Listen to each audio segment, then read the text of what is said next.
رات خاموش اور حیران تھی، جیسے ابہام کے پردے چاک ہو کر کوئی بہت بڑا انقلاب آنے والا ہو۔ پانی کے بوند بوند سے لپکتی سسکیاں کوہر کے اندر پردوں کی چاک جیسا سما باندھ رہے تھے۔ ہر راستے اور گلی کوچے ویران ہو گئے تھے۔ شب کے سناٹے میں ماحول کی نندا سی آنکھیں ابر پوش آسمان کی طرف سے کسی گھن گرج کے منتظر تھی۔ سمندروں کی لہریں، کوہستانوں کا سکون، پہاڑوں کی ہیبت کے ساتھ سوسن اور گلاب کے پھول نمایاں اور عیاں ہونے لگے تھے۔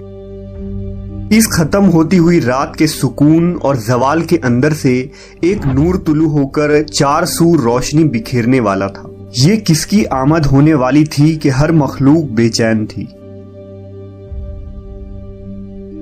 تاریخ عالم میں یہ وہ نرالا و انوکھا دن ہے کہ اس روز خلق آدم کا راز، ابراہیم علیہ السلام کی دعا، عیسیٰ علیہ السلام کی بشارت،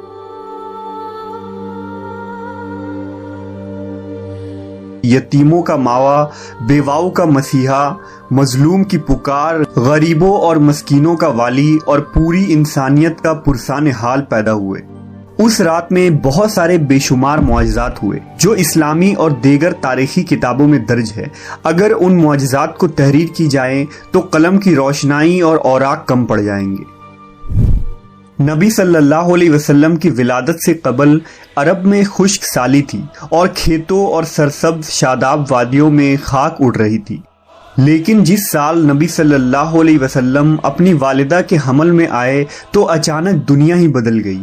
زمین سبزہ زار ہو گئی، درخت ہرے بھرے ہو کر پھلوں کے بوجھ سے دب گئے، گھٹائیں جھوم جھوم کر آتی اور خوب بارش ہوئی۔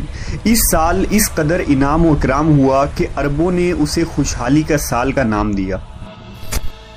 نبی صلی اللہ علیہ وسلم کی ولادت سے قبل عرب کے نجومیوں میں کسی بڑی شخصیت کی پیدائش کا چرچا عام تھا، اور اہل کتاب بھی اپنی کتاب میں جس آخری نبی کی آمد کے متعلق پڑھتے آئے تھے، انہیں احساس ہو گیا تھا کہ اس نبی کی آمد کا وقت قریب آ چکا ہے۔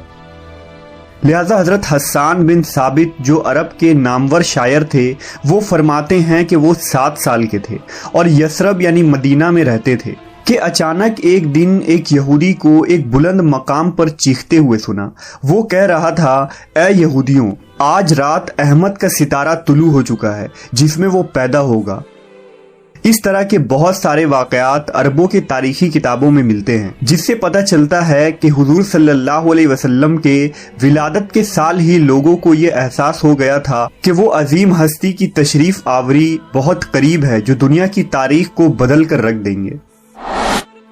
نبی صلی اللہ علیہ وسلم کی والدہ نے آپ کی ولادت کے وقت ایک خواب دیکھا کہ ان میں سے ایک نور نکلا جس سے شام کے محلات روشن ہو گئے۔ لہذا جب حضور صلی اللہ علیہ وسلم پیدا ہوئے تو ان کی والدہ سے ایسا نور ظاہر ہوا جس سے مشرق و مغرب کے درمیان ہر چیز روشن ہو گئی۔ وہ نور اتنا روشن تھا کہ بی بی آمنہ نے شام کے شہر بصرہ کے محلات دیکھ لیے۔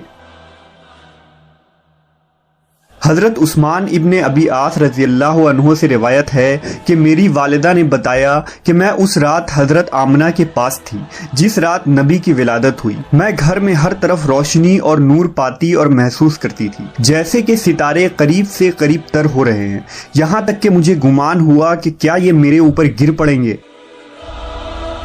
جب آپ کی ولادت ہوئی تو خانہ کعبہ نور سے منور ہو گیا اور ستارے زمین کے قریب ہو گئے۔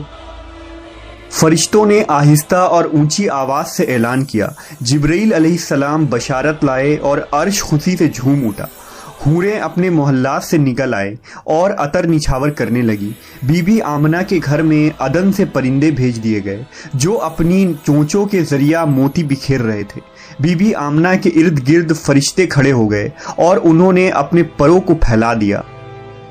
بحر و بر کی ہر مخلوق تسبیح کرنے لگی اور امام کائنات کی آمد میں جھوم اٹھی۔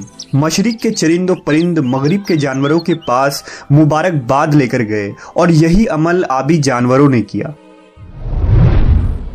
نبی صلی اللہ علیہ وسلم کی ولادت سے کفر کے ایوانوں میں بھی ہلچل مچ گیا۔ نبی کے والد محترم حضرت عبداللہ آپ کی ولادت سے قبل ہی انتقال کر چکے تھے۔ آپ کے دادا عبد المطلب نے جب پوتے کی ولادت کی خبر سنی تو کعبہ میں جا کر سجدہ ریز ہو گئے اور اس نعمت پر خدا کا شکر ادا کیا۔ اسی وقت آپ نے یہ منظر دیکھا کہ کعبہ کے ارد گرد موجود تمام بڑے بڑے بت لات، عزا، منات، حبل سب منہ کے بل الٹ گئے اور زمین پر گر پڑے۔ دوسری مذہبی کتابوں میں اور خصوصاً زرتشتیوں کی تاریخی کتابوں میں بھی موجود ہے کہ اس رات دنیا کے تمام بت گر گئے تھے۔ حضور کی ولادت کی رات کسرا کے محل میں زلزلہ آ گیا اور اس کے 14 گنگرے گر پڑے۔ بحر تبریہ کا پانی خشک ہو گیا اور فارس کے آتش کدے کی آگ بجھ گئی جو 1000 سال سے مسلسل جل رہی تھی اور ایک لمحے کے لیے بھی اسے بجھنے نہیں دیا گیا تھا۔ آتش پرست اس آگ کی پوجا کرتے تھے۔ کسرا اور قیصر کے شاہی محل میں زلزلہ آنا اس جانب اشارہ تھا کہ اب دنیاوی جاہو جلال کے جھوٹے محل زمیں بوس ہونے والے ہیں اور خود ساختہ خداؤں کی عظمت ملیا میٹ ہونے والی ہے۔ جب نبی صلی اللہ علیہ وسلم پیدا ہوئے تو اللہ نے آپ کو پاکیزہ بدن اور تیز بو کستوری کی طرح خوشبودار، ختنہ شدہ، چہرہ نورانی، آنکھیں سرمگی اور دونوں شانوں کے درمیان مہر نبوت درخشاں پیدا فرمایا۔ حضور کی اس دنیا میں تشریف آوری کے ساتھ ہی کفر و ظلمت کے بادل چھٹ گئے۔ محسن انسانیت، سرور کائنات، امام الانبیاء حضرت محمد صلی اللہ علیہ وسلم کی ولادت اس دنیا کی تاریخ کا ایک عظیم واقعہ ہے۔ آپ تمام جہانوں کے لیے رحمت بن کر آئے۔ آپ کے وجود سے پوری دنیا میں نور حق پھیلا اور کفر و باطل کے اندھیرے دور ہو گئے۔